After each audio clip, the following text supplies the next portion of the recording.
From Pacifica, this is Democracy Now!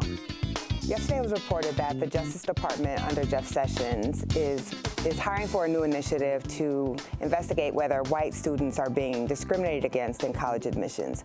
This is a huge shift because the Justice Department has typically been in the business of trying to vindicate the civil rights of Black Americans and Latinos and other historically marginalized groups. And now we're going to see a shift to trying to find out whether white Americans, who are already overrepresented in most areas in American life, are the ones who are in fact being discriminated against. Civil rights advocates are expressing alarm as the Justice Department appears to be preparing to investigate and sue universities' affirmative action policies for anti-white bias. We'll get the latest. Plus, the Trump administration faces heat after backing a bill to cut legal immigration by half. The Statue of Liberty says, give me your tired, your poor, your huddled masses, yearning to breathe free. It doesn't say anything about speaking English or being able to be a computer programmer. The poem that you're referring to that was added later is not actually part of the original Statue of Liberty.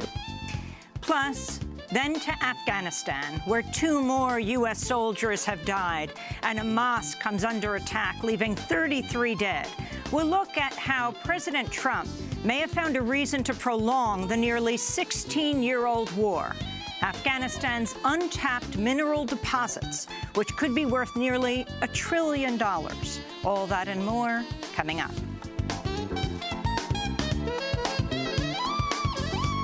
Welcome to Democracy Now!, democracynow.org, The War and Peace Report. I'm Amy Goodman.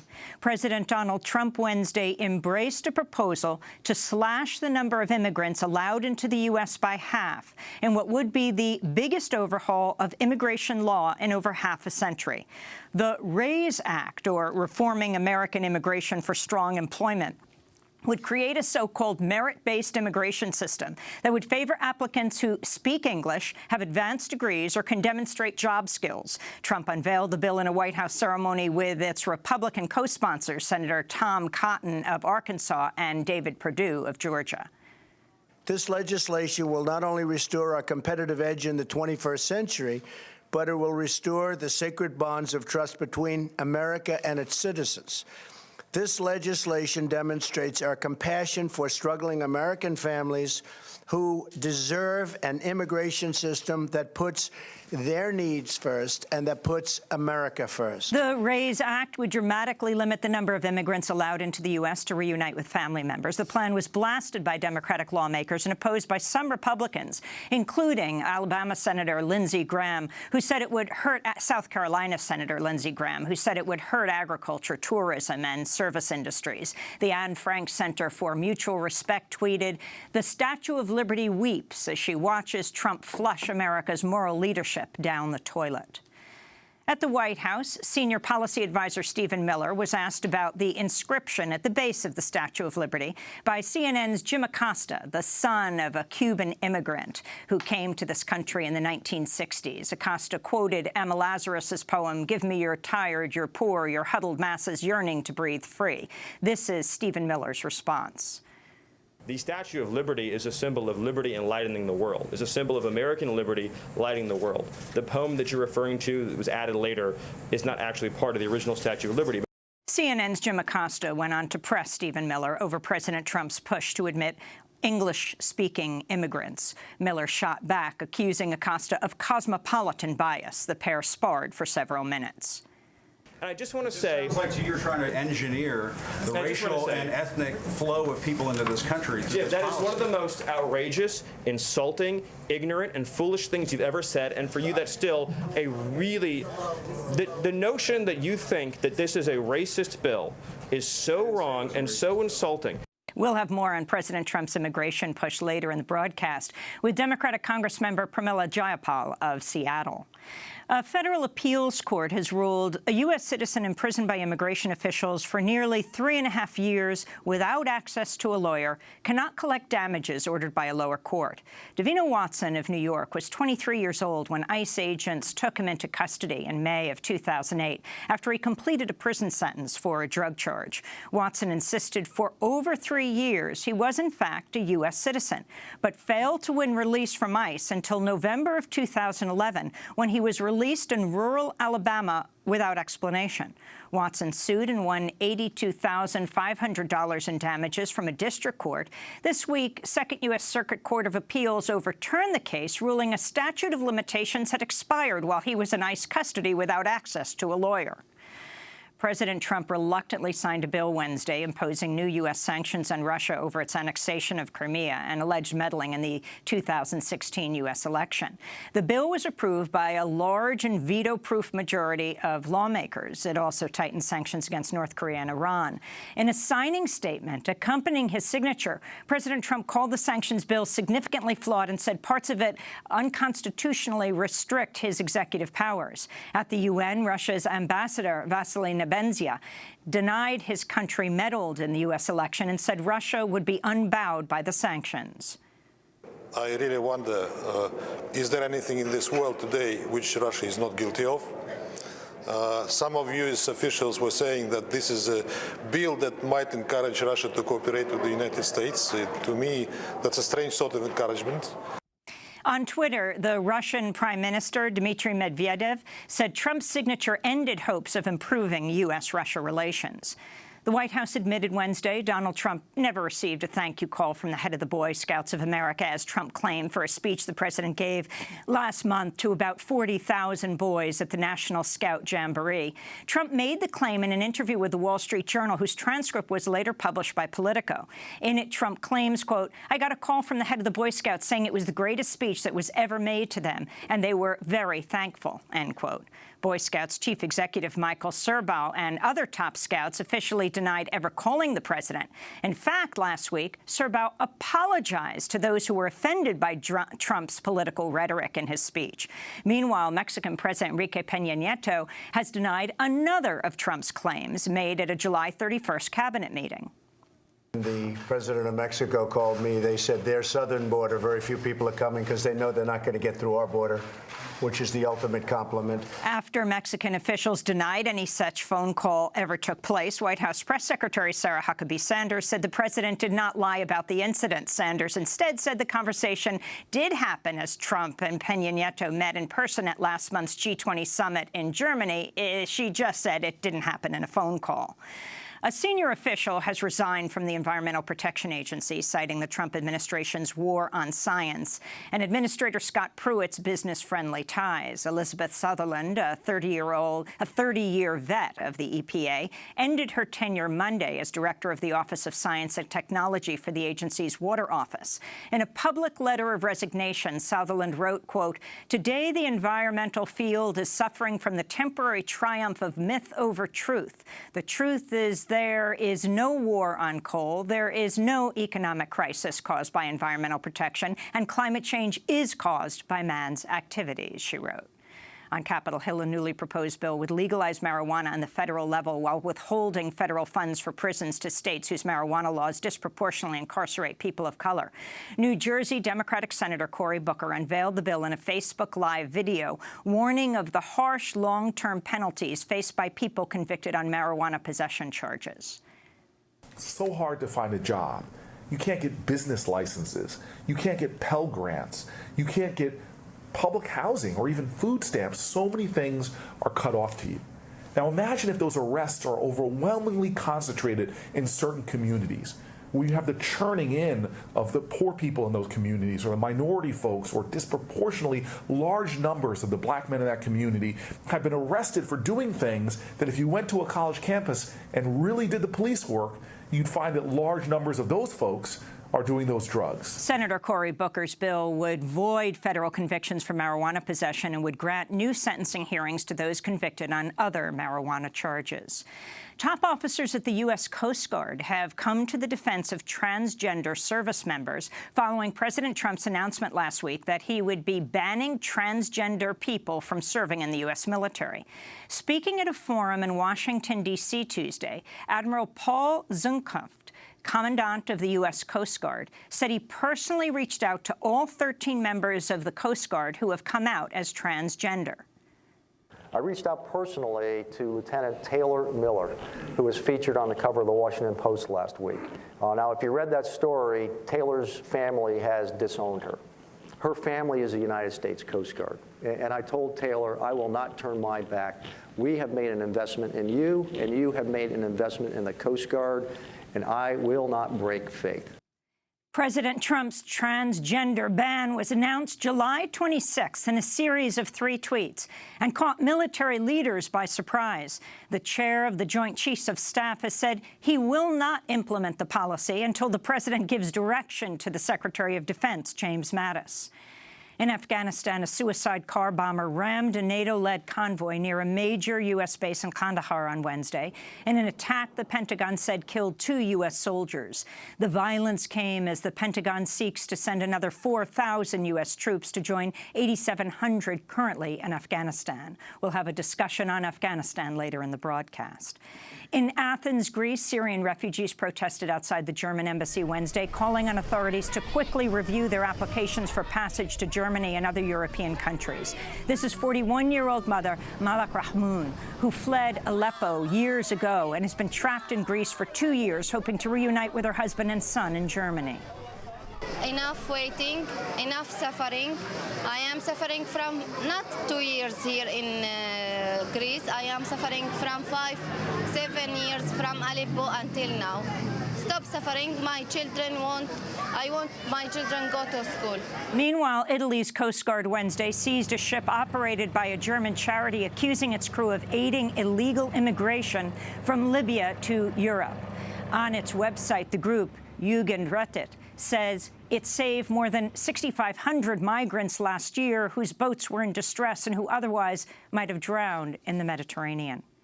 Brazil's President Michel Temer survived a vote in Brazil's lower house of Congress Wednesday that could have seen him removed from office over corruption charges. Lawmakers voted 263 to 227 to keep Temer in power as opposition lawmakers chanted, waved briefcases stuffed with fake money, and traded punches with the president's supporters. Temer remains in office despite a single-digit approval rating, and even though an secretly recorded tape captures him approving hush money payoffs for a powerful politician, jailed on corruption charges. Back in the United States, the NAACP has issued its first-ever travel advisory, warning people of color to avoid the state of Missouri after Governor Eric Greitens signed a bill blasted by critics as a new Jim Crow law. SB 43 bars workers from suing individuals responsible for alleged bias and makes it extremely difficult for workers to win racial discrimination claims against businesses. In a statement, the Missouri chapter of the NAACP wrote, quote, "Individuals traveling in the state are advised to travel with extreme caution. SB 43 legalizes individual discrimination and harassment in Missouri and would prevent individuals from protecting themselves," end quote. The Baltimore Police Department has suspended 7 officers after video emerged appearing to show them planting marijuana in a car and arresting its driver on drug charges. The police body cam video shows officers stopping a man and a woman in a car last November. Step out. What are you stopping us for? Step out. What you mean step out? What are you stopping us for? For what? Video shows police searching the car, with one officer expressing frustration over coming up empty-handed. The officers then turn off their body cameras before a new recording begins, showing an officer searching part of the car that had already been checked. Did anybody check this compartment? Oh my God, I knew it. That's not even freaking out. That's the weed smell right there. That's not even freaking out. Prosecutors have dropped charges against the driver over suspected police misconduct. It's the second such case in Baltimore within recent weeks. A video made public last month appeared to show 3 other officers planting heroin in an alleyway ahead of a drug arrest. State Attorney Marilyn Mosby says over 100 criminal cases that would have relied on testimony from those officers are now under review, with more than 40 cases already dropped. And in Hawaii, police arrested 6 activists early Wednesday as they halted a convoy delivering part of a giant solar telescope being constructed on the island of Maui. Protesters use plastic lock boxes to chain themselves together as they lay in the street in an act of nonviolent civil disobedience. They say one activist lost consciousness and suffered a concussion after officers tackled him to the pavement. Native Hawaiians say the telescope is being built on sacred ground, a mountain peak in Haleakala National Park, and that the permitting process failed to respect Native Hawaiian sovereignty. The protests hope to build on a campaign that has successfully halted construction of the 30-meter telescope atop the Mauna Kea volcano on Hawaii's Big Island. And those are some of the headlines. This is Democracy Now!, democracynow.org, The War and Peace Report. I'm Amy Goodman. The New York Times is reporting the Justice Department is preparing to investigate and sue universities' affirmative action policies for anti-white bias in the latest assault against civil rights by Attorney General Jeff Sessions. The Times says the Justice Department sent out an internal announcement looking for lawyers to lead, quote, investigations and possible litigation related to intentional race-based discrimination in college and university admissions, unquote.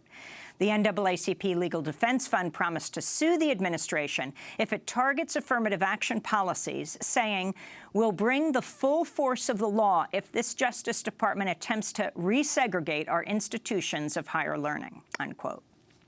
Former Justice Department attorneys have expressed alarm that the project will be run out of an office staffed by Trump administration political appointees instead of the Educational Opportunities section, which would normally handle such inquiries. The Trump administration's claiming the New York Times report is inaccurate. A Department of Justice spokesperson said the internal memo dealt not with anti-white bias, but an administrative complaint filed by a coalition of 64 Asian American associations in 2015. The Supreme Court has upheld the constitutionality of affirmative action policies, which take race and ethnicity into account in college admissions in efforts to address centuries of institutionalized discrimination against people of color and women. We're joined now by Nicole Hannah-Jones, an award-winning reporter covering racial injustice at the New York Times Magazine. Welcome back to Democracy Now!, Nicole. Thanks for having me. Can you talk about what the Times found, even though the Trump administration has said that the reports are inaccurate?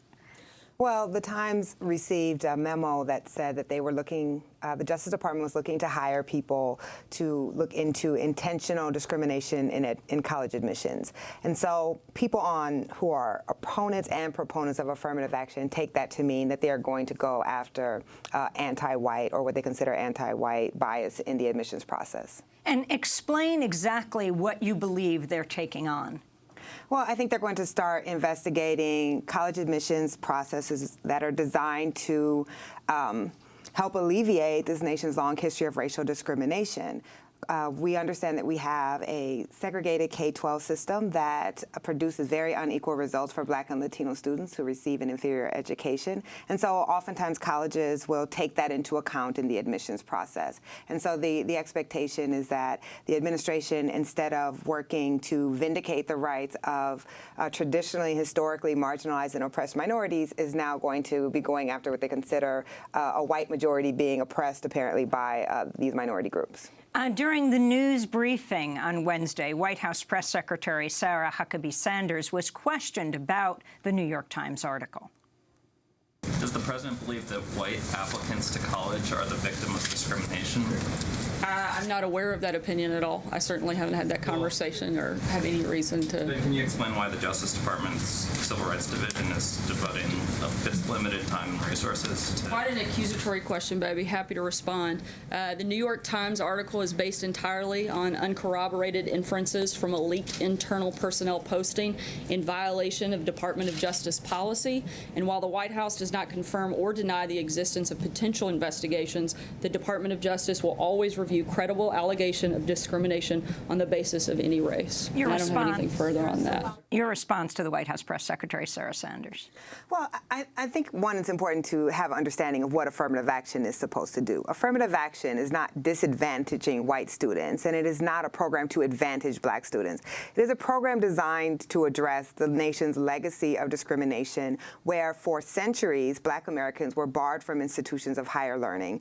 I think it might be helpful to read a quote quote from Lyndon B. Johnson, who actually created affirmative action. And what he said is, "You do not take a person who for years has been hobbled by chains and liberate him, bring him up to the starting line, and then say you are free to compete with all the others and still believe that you have been completely fair." So what we know is that at elite colleges and universities in this country, Black Americans make up only 5% of students enrolled with affirmative action. So it's kind of hard to prove that large numbers of white Americans are being discriminated against when Black and Latino students are still underrepresented in four-year institutions. Last year, the U.S. Supreme Court affirmed the Fifth Circuit Court of Appeals in Fisher versus University of Texas and held that the University of Texas at Austin's race-conscious admission program is lawful under the Equal Protection Clause of the U.S. Constitution. I want to turn to a video of the petitioner in the case, Abigail Fisher, who said she was rejected by the University of Texas because she's white. There were people in my class with lower grades who weren't in all the activities I was in who were being accepted into UT, and the only other difference between us was the color of our skin. A good start to stopping discrimination would be getting rid of the boxes on applications. Male, female, race, whatever. Those don't tell the admissions people what type of student you are or how involved you are. All they do is put you into a box. Get rid of the box. So that is Abigail Fisher. You've written extensively about this case. Can you talk about it? Sure. So I think the most interesting aspect of this case, and the case that doesn't appear to be widely known among Americans, is that Abigail Fisher actually cannot prove that she was discriminated against. What the record shows is that there were Black and Latino students with better test scores than her who also didn't get in, and that there were white students who had worse test scores than Abigail Fisher who did get in. So, in fact, that case is not about her being discriminated against. It's about this belief by certain conservatives that you should never take race into account, even if you're trying to address an historical legacy of discrimination and ongoing discrimination. They will tell you, the lawyer who brought this case, I interviewed him, and he admitted that he could not prove that Abigail Fisher was discriminated against, and really that was irrelevant to him. But that's not what the common reporting has been understanding of this case. The understanding of the case is that she was treated unfairly. What also wasn't talked about is in Texas, the way Texas affirmative action works is if you're a white student, you also can get points for your race. If you're a white student who happened to go to a heavily Black or Latino high school, you would also get points in the admissions process at Texas. Can you talk about here in New York City? You've done a lot of reporting here where we are, saying in secondary education, it's actually the most segregated system in the country, and that how that is reflected in higher education. So we pretend that college admissions is based on a meritocracy, that every student is coming from an even playing field, and the best students, the students who work the hardest, are the ones who get the highest test scores and have the best grades and should get in.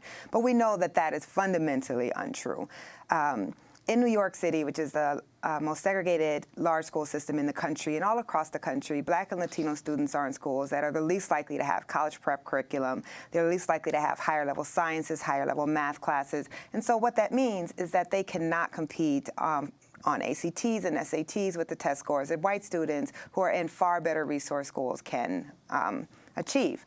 So to then, when we start looking at college admissions, to say every student should be treated the same, I think is just a denial of the facts on the ground, that we know that Black and Latino students, no matter how hard they work, are not getting the same education as a whole as white students are getting. Nicole Hannah-Jones, this whole issue of who is preferred when it comes to getting into colleges, what about this piece that ProPublica, where ProPublica points out, and others, how, for example, Jared Kushner's family basically bought Jared a spot at Harvard? Explain that history. Right. So there was a book that was written about legacy admissions, and legacy admissions are how many elite universities and other universities give extra points to children of alumni. And it was looking at how the elite are able to kind of buy their way or buy their children's way into Ivy League and other elite schools. Jared Kushner's father gave, I believe, $2.5 million to Harvard. And this journalist went back and looked at the high school that Jared Kushner went to and said that the counselors there said he was not a good student. He should not have gotten into Harvard, and actually said that there were other students at that school who had far greater merit, who they assumed would get in and who didn't. So I think what's important to understand is what the Justice Department is doing is not about fairness. It is specifically about race, because if they were going to address fairness, there are a whole host of issues in college admissions that disadvantage certain students over others and advantage the same students who traditionally have always been advantaged. And they're not going after these other issues. They're only going after programs that are having really a minute effect on the number of Black and Latino students at institutions of higher learning. We'll link to that ProPublica piece that's headlined "The Story Behind Jared Kushner's Curious Acceptance into Harvard" by Daniel Golden. Golden wrote a book a decade ago called The Price of Admission. In ProPublica, he writes, quote, "My book exposed a grubby secret of American higher education, that the rich buy their underachieving children's way into elite universities with massive tax-deductible donations." It reported that New Jersey real estate developer Charles Kushner had pledged $2.5 million to Harvard University in 1998, not long before his son Jared was admitted to the prestigious Ivy League school. He also wrote, "I also quoted administrators at Jared's high school who described him as a less than stellar student and expressed dismay at Harvard's decision." Now, Nicole, I wanted to ask you about the front page piece in your paper today, the New York Times. Asians become focus of battle on admissions. Talk about this. Well, I think that the people who are trying to challenge affirmative action are very savvy about how to do this.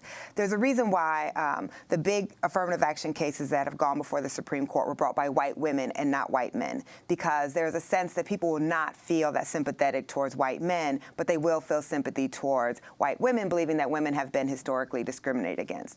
And now they are moving to the next level, which is to try to use another racial minority group to prove that their efforts are not racist, that their efforts are not racially motivated. The problem is Asian Americans, of course, have a very, very different experience than Black Americans. They were not brought here enslaved. They were not codified under Jim Crow. And most Asian Americans who came to this country came after the Civil Rights Movement, because prior to the Civil Rights Movement, there were quotas on how many people of color could be allowed in the country. Asian Americans tend to come in on work visas and on education visas, meaning that they are coming in more educated and more resourced. They're the most integrated group of racial minorities in the country. They're the most likely to live in white neighborhoods and to attend middle-class white schools. So they're just not facing the same disadvantages that Black and Latinos are facing. But it's a very convenient way to argue that what they're doing is fundamentally about fairness and not about race. Well, it's interesting you say that. In our next piece, we're going to be talking with Congressmember Jayapal about the new anti-immigration legislation that the Trump administration would like to put forward and support. And one of the arguments the extreme anti-immigrant advisor to President Trump, Stephen Miller, put forward yesterday in the White House press briefing was his concern for African Americans losing jobs because of Latinos and others coming into this country and stealing them. So championing African American community. I mean, it would be great if they were championing the African American communities in other ways. For instance, not attacking affirmative action, not attacking voting rights, not deciding to no longer investigate police departments that have been accused of violating the rights of Black citizens. So I think clearly they are using Black Americans in this instance in the same way that the right is trying to use Asian Americans in affirmative action. Well, we're going to leave it there. We will link to your work, Nicole. Nicole Hannah-Jones, award-winning reporter covering racial justice and injustice at the New York Times Magazine. This is Democracy Now! When we come back, we go to Seattle. It is extremely hot there, record heat. We're going to be speaking with the Congress member from that area, Pramila Jayapal, about the latest policies of the Trump administration, particularly put forward yesterday supporting anti-immigrant legislation, the RAISE Act, which raises many questions. Stay with us.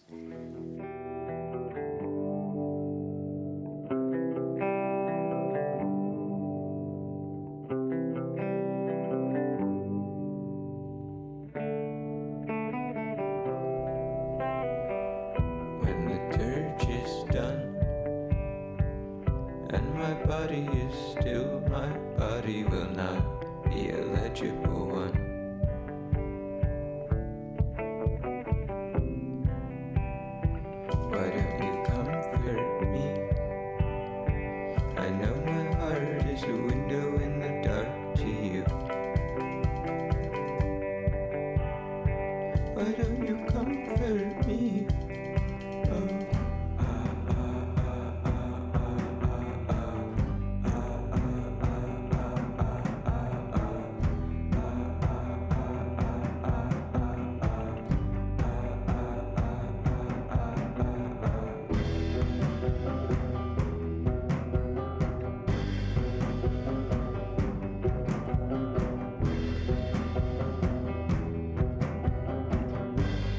Slow Hymnal by Told Slant here on Democracy Now!, democracynow.org, The War and Peace Report. I'm Amy Goodman.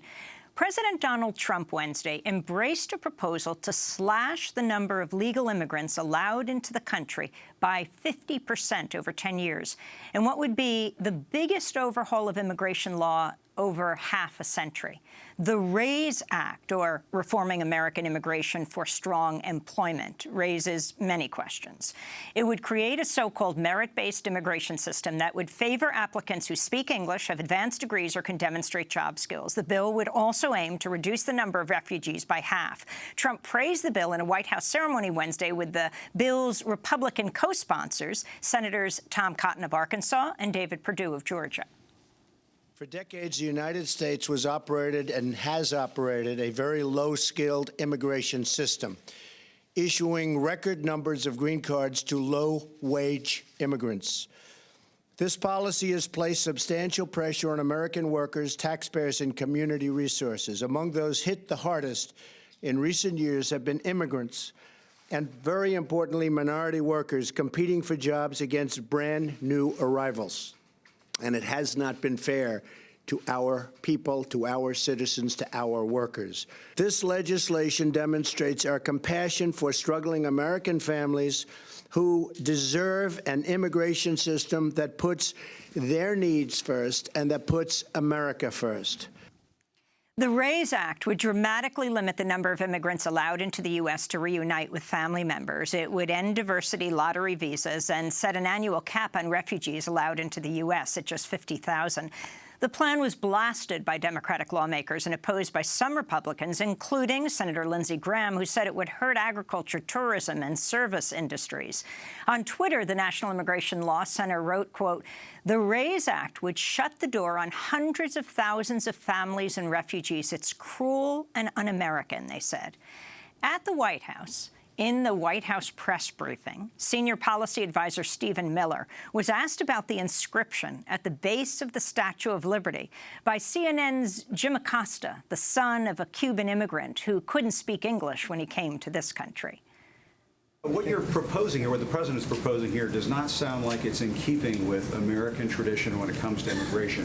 The Statue of Liberty says, "Give me your tired, your poor, your huddled masses, yearning to breathe free." It doesn't say anything about speaking English or being able to be a computer programmer. Aren't you trying to change what it means to be an immigrant coming into this country if you're telling them you have to speak English? Can't people learn how to speak English when they get here? Well, first of all, right now, it's a requirement that to be naturalized, you have to speak English. So the notion that speaking English wouldn't be a part of our immigration systems would be actually very ahistorical. Secondly, I don't want to get off into a whole thing about history here, but the Statue of Liberty is a symbol of liberty enlightening the world. It's a symbol of American liberty lighting the world. The poem that you're referring to that was added later is not actually part of the original Statue of Liberty. That was Trump's senior advisor, Stephen Miller, accosting CNN's Jim Acosta. We go now to Seattle, where we're joined by Democratic Congresswoman Pramila Jayapal. Last year, she became the first woman born in India to be elected to the House of Representatives. She formerly served as executive director of One America, a pro-immigration advocacy group. Welcome to Democracy Now!, Congressmember Jayapal. Can you start off by responding to this RAISE Act? I mean, this is historic if it were to be passed. I mean, the largest overhaul of immigration policy in what, like half a century? Yes, but it is not a workable situation at all. It is cruel and inhumane, but equally important, it absolutely ignores the fact that what we need to do is a comprehensive overhaul of our system that allows for our economy to work and allows for our families to be together. This by cutting legal immigration in half and by completely overturning all of the, sort of the essential components of immigration that we've ever known to be true, which is that we are a place of refuge. We are a place where people from all over the world come. This does not do anything to fix our broken legal immigration system. It just cuts the numbers in half. That's not a solution. And I think this is, frankly, just immigrant baiting for a president who was not able to deliver on a major promise that he made around health care and repealing the Affordable Care Act. He was was rebuffed by the American people and by members of the Democratic and Republican parties. So instead, what he's done is turn to first transgender individuals in the military and now to immigrants. But it's not a workable solution. And honestly, I think it will be dead on arrival. You heard Lindsey Graham, you heard John McCain, others, Jeff Flake, people who recognize that what we need to do is actually update and modernize the system, not just cut the numbers in half. So this was already introduced, wasn't it, by, among others, Senator Cotton? That's right. Perdue and Cotton introduced it. They did a big unveiling, obviously, at the White House with President Trump jumping on the bandwagon. But again, you know, we know that immigrants have come to the United States for a multitude of reasons. And to somehow try to socially engineer the population that is here in the United States, that's what this bill feels like to me. It's incredibly hurtful to families who would not be able to bring their parents into the country. Now, I will just tell you, Amy, that, you know, I came here when I was 16 as an immigrant myself, and it took me almost 18 years to get my citizenship. I couldn't get my parents here because by the time I was actually able to sponsor them, they were quite old, and it would have taken another very long time. So there's also this assertion through this proposal that somehow we have all these people who are flooding in, they're hurting our economy, and somehow we have to fix this so that it doesn't get abused, so that the system doesn't get abused and manipulated. That's just not the reality. The reality is our economy needs immigrants. There would be a huge blow to the economy if we were to do something like this, and it would tear apart our families and not allow, you know, children to be with their grandchildren. That's just un-American. So can you talk about Stephen Miller, the senior advisor of President Trump? You don't usually see him these days before the camera. But as he had this argument with the son of an immigrant who had come to this country from Cuba not speaking English, Jim Acosta of CNN, who questioned him reading Emma Lazarus's poem at the base of the Statue of Liberty, "Give me your tired, your poor, your huddled masses yearning to breathe free," saying to Stephen Miller, what are you changing this now? You have to speak English and be a computer programmer to get into this country. What about refugees who are fleeing, for example, violence, he said. Can you talk about the response of Stephen Miller saying, you know, that poem was added afterwards? In fact, what, in 1903, the poem was engraved on a bronze plaque and mounted inside the pedestal's lower level. What was that, 114 years ago?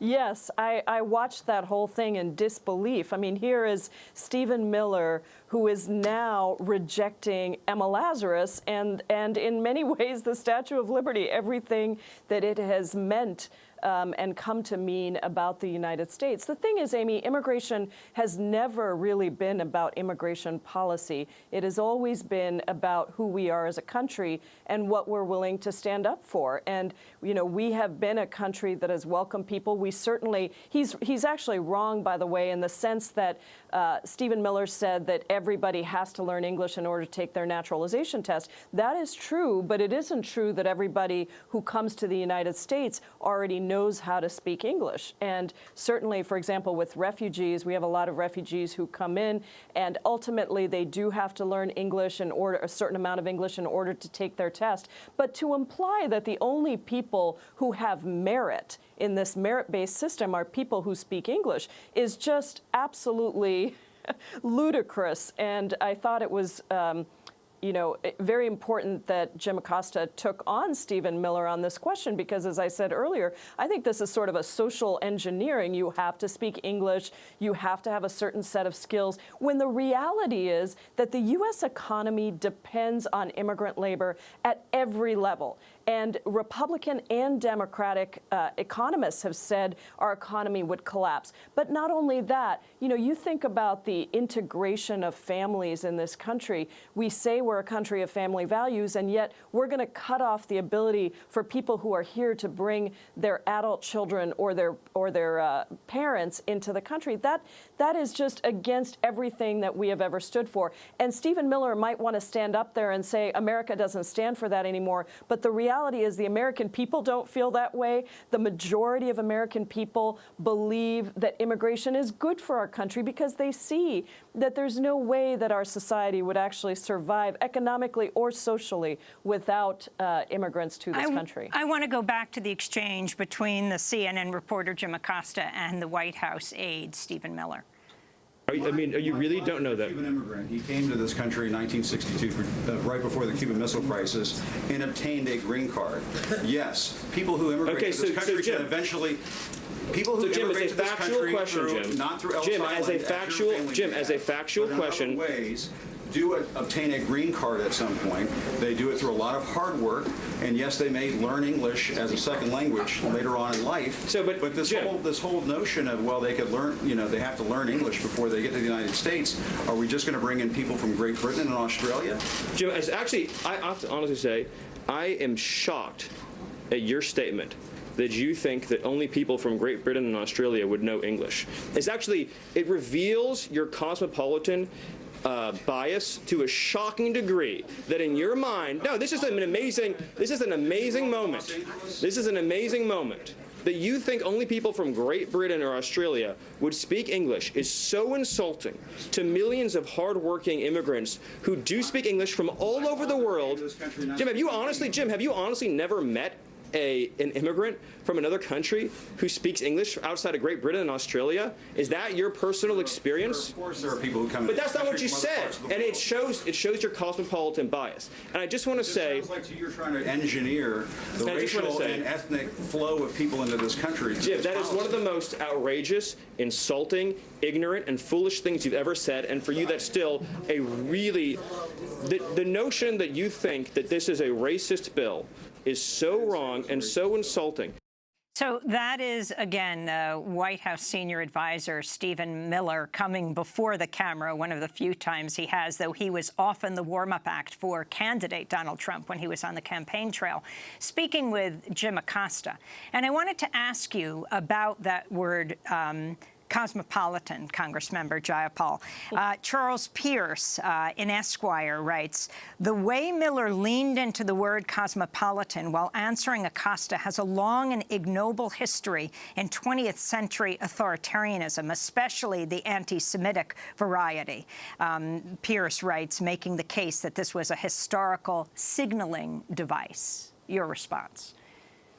Well, I think it was. Look, I think all of these things are a signal to a minority base that delights in the idea of division, that delights in the idea that somehow we should, kick all the brown and black people out of this country. There is a small minority base that Donald Trump has always played to, and Stephen Miller comes from that line of thinking. He has made many comments throughout his career along those lines, and I think that these proposals are very much a part of their path forward. And, throughout this time, sometimes people will say when we're talking about immigration, well, we're not talking about those folks who come here legally. We're talking about undocumented immigrants, or they will use other words to describe undocumented immigrants. But this proposal really shows that what they have always wanted to do is cut immigration, legal immigration to this country, even though it makes no economic sense. It is not what the American people want. The American people, the majority of the American people, want a fix to the immigration system so that there is a lawful system for people to come in and out that makes sense, that is reasonable. And that is, in fact, the final compromise that was reached in 2013 when 67 members of the U.S. Senate voted for a bipartisan bill that would have legalized undocumented immigrants, but also would have fixed the underlying system for legal immigration, because we all know it's broken. So that, I think, what Stephen Miller is trying to do is send a lot of signals to the base that, yes, we're going to, we are going to take our immigrants and we're going to just make them the target of all of your anger. And we're not going to do anything to actually fix the problem. And this has been the Trump administration's approach to a lot of things. And now, of course, immigration continues to be the place that they resort to every time they want to throw a bone to what I believe to be a small minority of the American people. But an important part of their base. Very quickly, I wanted to ask you about this Wall Street Journal piece yesterday that said Kushner Companies, the New York property development business owned by the family of the White House senior advisor, Jared Kushner, has been subpoenaed by New York federal prosecutors regarding its use of an investment for immigration program, according to people familiar with the matter. You know, that whole issue of using green cards, selling merit-based green cards. Yeah. This is the hypocrisy of this administration. Their company continues to use foreign labor in ways that are absolutely, you know, I think skirting the law often. They are not consistent with anything that they say. They are attacking immigrants, but at the same time, all of the Trump hotels, all of the steel that's used was imported.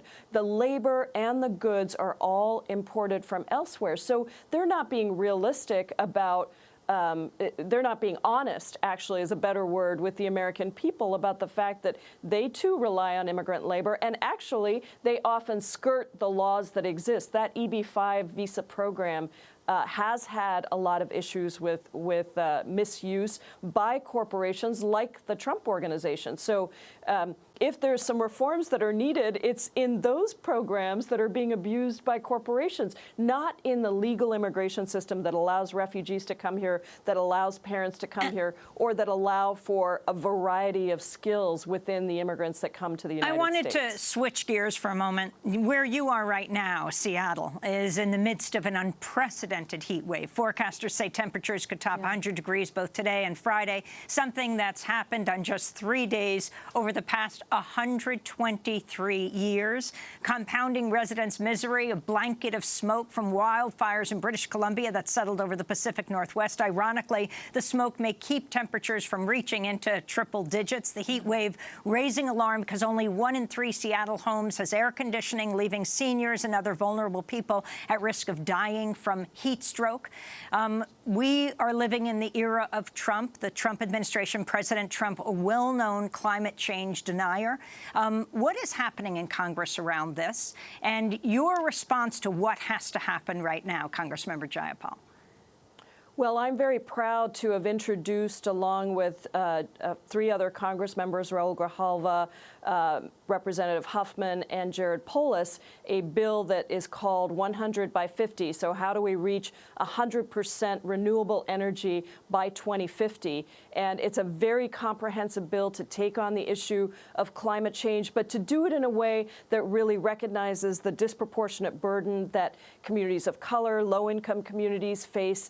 That is our response to the continued denial from members of the Trump administration, including the head of the EPA, Scott Pruitt, that somehow climate change is not real and it's not caused by humans. I mean, this is an incredibly distressing abandonment of science, but also an abandonment of the United States' role in global leadership. We have stepped away from the Paris Agreement, of course. That has left a giant vacuum there. China is going to step in. I'll tell you, India and China are addressing climate change because they know it's real. And if you want to talk about migration, one other thing we have to mention here is that climate refugees are going to increase around the world. They already have. We will see that continuing. A lot of the small islands in the South Pacific and elsewhere that are going to be engulfed, and people are going to die. People are going to need a place to go. This is about human beings and our ability to actually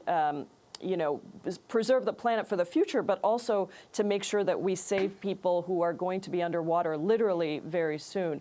The Republicans have just been in denial. Nobody is stepping up to challenge that view. They're all just sort of following in line. And it's because of big money, Amy. It always comes down to who is funding these campaigns and these Republicans. And if you look at what's happening, it's the big fossil fuel companies who are continuing to fund this denial of the reality of science. Pramila Jayapal, I want to thank you for being with us, Democratic Congresswoman representing Washington's 7th District, formerly served as Executive Director of One America, a pro-immigration advocacy group, now Congressmember from Seattle. This is Democracy Now! When we come back, more casualties in America's longest war, the war in Afghanistan. Could President Trump be considering extending this war to go after minerals in Afghanistan? Stay with us.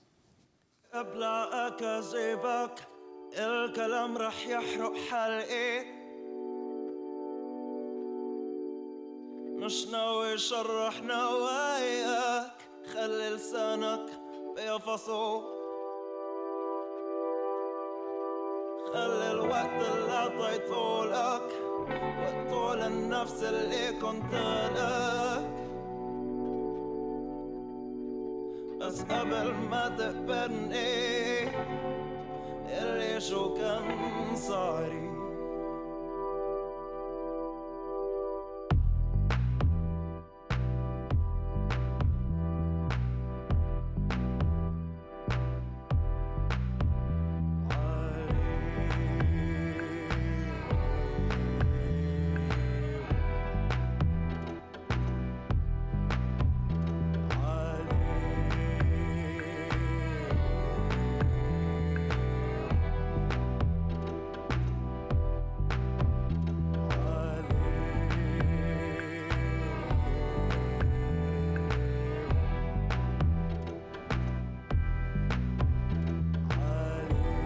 Roman by Mashu Leila here on Democracy Now!, democracynow.org, the War and Peace Report. I'm Amy Goodman. We turn now to Afghanistan, the longest war in U.S. history. On Wednesday, 2 U.S. soldiers died after a suicide car bomber rammed a NATO-led convoy near a major U.S. military base in Kandahar. The attack came a day after at least 33 Afghan worshippers died when suicide bombers attacked a Shiite mosque in the city of Herat. The dead included the father of an Afghan teenage girl who made international headlines recently when she took part in a robotics competition in the United States. The self-proclaimed Islamic State claimed responsibility for the attack. Meanwhile, the U.S. is intensifying its air war in Afghanistan. During the month of June, the U.S. carried out 389 airstrikes, the highest monthly total in 5 years. Meanwhile, the Pentagon seeking to send another 4,000 U.S. troops to join the 8,700 currently in Afghanistan. This comes as the New York Times reports Trump may have found a reason to prolong the nearly 16-year war. Afghanistan's untapped mineral deposits, which could be worth nearly $1 trillion. Trump is being pressured by a billionaire financier and a chemical executive to escalate the U.S. war in Afghanistan in a bid to exploit the country's mineral wealth. The Times reports Trump discussed Afghanistan's vast deposits of metals and rare earth metals with Afghan President Ashraf Ghani and is reportedly considering sending an envoy to Afghanistan to meet with mining officials. We're joined now by two guests. Kathy Kelly, co-coordinator of Voices for Creative Nonviolence, a campaign to end U.S. military and economic warfare. She has made many trips to Afghanistan, including one earlier this year, has twice been nominated for a Nobel Peace Prize. Jody Vittori is a senior policy advisor for Global Witness on Afghanistan policy. She's joining us from Washington, D.C. Kathy Kelly, let's begin with you. The casualties only continue to mount. Your response to what's happening in Afghanistan right now? Well, it seems that the United States has been exacerbating a war that it seems unlikely to change, even if the United States sends 4,000 or many more than that number of troops over to Afghanistan. When they had 100,000 troops, they weren't able to substantially change the direction, which now has the Afghan government in charge of 60% of the districts within Afghanistan, and the Taliban and other warlords in charge of 40% of the districts, but also commandeering many of the roadways that lead into major cities. I wanted to turn to an interview when Bill O'Reilly was still on Fox News. It's an interview with President Trump, who said the U.S. should have taken Iraq's oil, even though he was opposed, he said, to the war in Iraq. Once the U.S. was in there, it shouldn't have left until it took Iraq's oil following the 2003 invasion. I always said take the oil. If you would have taken the oil, there would be no ISIS because they use that to fuel But if you took the oil, the Iraqi oil, you would have to put in U.S. troops to do that, and then that would have started another round. And you would have made a lot of money with the oil, and you would have had assets, and to the victor belong the spoils, and all of that. But forget that. Okay. So that might be very instructive, Jody Vittori. You're a former military soldier. When looking at what President Trump's intentions are for Afghanistan right now, the New York Times reporting Trump is being pressured by a billionaire financier and a chemical executive to escalate the U.S. war in Afghanistan in a bid to exploit Afghanistan's mineral wealth. Can you explain what you found? Sure. It's a troubling parallel to the 2012 reports that you just noted out when it comes to Iraq and oil. In the case of Afghanistan, reports this morning that President Trump is deeply troubled, that he acknowledges that the United States is not winning in Afghanistan. He doesn't like the strategy that his generals have given him from his national security staff. And for some reason, he has leaned towards this sort of vague plan put forward by the head of the private security company, DynCorp, Stephen Feinberg, who is a major campaign contributor to the Trump campaign, that somehow the United States would come in, DynCorp would send in their private security forces that would somehow control these mining areas, including areas with the mineral lithium in it, which is important for our cell phone batteries and so forth. And somehow extract that, secure it so that other companies could extract that. And it's unclear, apparently, take that money to pay back the United States for the invasion of Afghanistan. Obviously troubling on a conflict of interest level, an ethics level, human rights, social level, and frankly, it's just completely impractical as well. Kathy Kelly, when you hear this and read this piece in the Times about exploiting Afghanistan for its mineral wealth, and hearing the previous comment about Trump, even if he says he was opposed to the war in Iraq, once you're there, take their oil, your thoughts? I think it's repugnant. Let's get Kathy Kelly's response and then yours, Jody. Well, that it's repugnant for the United States to believe that we somehow should be able to subordinate the rights and the hopes and the possibilities for another country to serve our national interest. We have no right whatsoever to take over resources in Afghanistan, and we've already caused so much death and destruction. We should be paying reparations for that. And Jody Vittori, can you talk about the mineral industry and who's currently benefiting from it in Afghanistan in the midst of this longest war in U.S. history?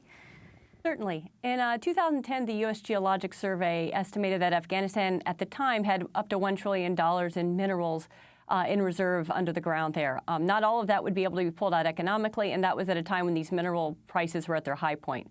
That estimate is certainly not accurate now. Afghanistan is awash in minerals. Its geography is incredible when it comes to minerals and possibly natural gas as well. But right now, those who are benefiting seem to be primarily groups like the Taliban and groups like the various warlords and corrupt politicians in the country.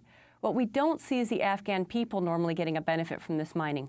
There is actually a tremendous amount of mining in Afghanistan. The German development agency, GIZ, estimates that about 3 to 6% of the population is involved in mining or its upstream or downstream activities. And yet, at the same time, a lot of that is really going to the hands of nefarious characters. The United Nations has estimated that after narcotics trafficking, the second largest source of revenue for the Taliban is illegal mining and quarrying in Afghanistan. And Global Witness has done reports, for example, on the role that lapis plays both in the hands of illegal armed groups, various corrupt officials and patronage networks, and the Taliban itself. So it's very, very troubling in the country. This is part one of our discussion. We'll post the rest at democracynow.org. Jody Vittori, thanks for joining us from Global Witness on Afghanistan policy, formerly served in South Korea, Afghanistan, Iraq, and other places. And Kathy Kelly, thanks for joining us as well. I'm Amy Goodman. This is Democracy Now!